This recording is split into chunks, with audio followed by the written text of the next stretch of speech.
जय माता दी दोस्तों। नवरात्रि के 9 दिन जाने कौन से दिन कौन सा भोग लगाना चाहिए देवी दुर्गा को। तो देवी दुर्गा को क्या और कैसे लगाएं भोग। नवरात्रि में देवी दुर्गा का प्रिय भोग सही तरीके से लगाया जाए तो वे शीघ्र ही प्रसन्न होकर मनचाहा वरदान देती हैं। देवी को किस कामना के किस चीज का लगाएं भोग। सनातन परंपरा में शक्ति की साधना का बहुत महत्व है। जिस शक्ति के बगैर शिव भी अधूरे माने जाते हैं, उनकी साधना आराधना के लिए साल में 4 बार नवरात्रि का पावन पर्व आता है, जिसमें विधि विधान से देवी की पूजा करने पर साधक के जीवन में जुड़े सभी कष्ट दूर और मनोकामनाएं पूरी होती है। लेकिन ध्यान रहे कि नवरात्रि में की जाने वाली आपकी पूजा तब तक अधूरी है जब तक आप देवी को उनकी पसंद का भोग न लगा दें। आइए जानते हैं कि नवरात्रि में देवी दुर्गा को किसी चीज का भोग लगाने पर साधक की कौन सी मनोकामना पूरी होती है। देवी दुर्गा को किस चीज का लगाएं भोग। नवरात्रि में देवी दुर्गा से दुखों को दूर करने का आशीर्वाद पाने के लिए उनकी पूजा में विशेष रूप से दूध का भोग लगाएं।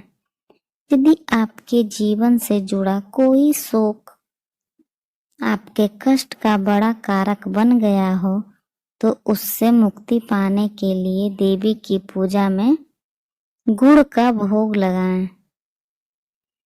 जिन लोगों को शक्ति की साधना के माध्यम से दीर्घायु होने का आशीर्वाद पाना हो, उन्हें नवरात्रि में देवी दुर्गा को पूजा में शक्कर का भोग लगाना चाहिए। जीवन से जुड़ी सभी प्रकार की पीड़ा को दूर और मनोकामनाओं को पूरा करने के लिए नवरात्रि में देवी दुर्गा को पूजा में विशेष रूप से नारियल का भोग लगाना चाहिए।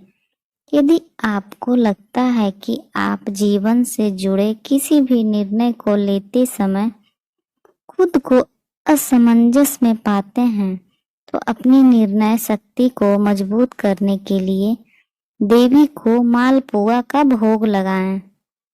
यदि आप परीक्षा प्रतियोगिता की तैयारी कर रहे हैं या फिर आपको चीजें ज्यादा समय तक याद नहीं रहती, आप भूल जाते हैं, तो आप इस नवरात्रि में बुद्धि के विकास के लिए दुर्गा देवी की पूजा में केले का भोग लगाएं। यदि आप किसी बीमारी से बहुत ज्यादा परेशान चल रहे हैं और बहुत इलाज के बाद भी उससे मुक्ति नहीं मिल पा रही है, तो इस नवरात्रि आरोग्य का सुख पाने के लिए देवी दुर्गा को घी का विशेष रूप से भोग लगाएं। देवी दुर्गा को भोग लगाने का नियम। देवी की पूजा में हमेशा शुद्ध, सात्विक और उचित आहार का ही भोग लगाएं। देवी को भोग लगाने की वस्तु का थोड़ा सा अंश गौ माता के लिए जरूर निकालें। यदि आप नवरात्रि का व्रत रख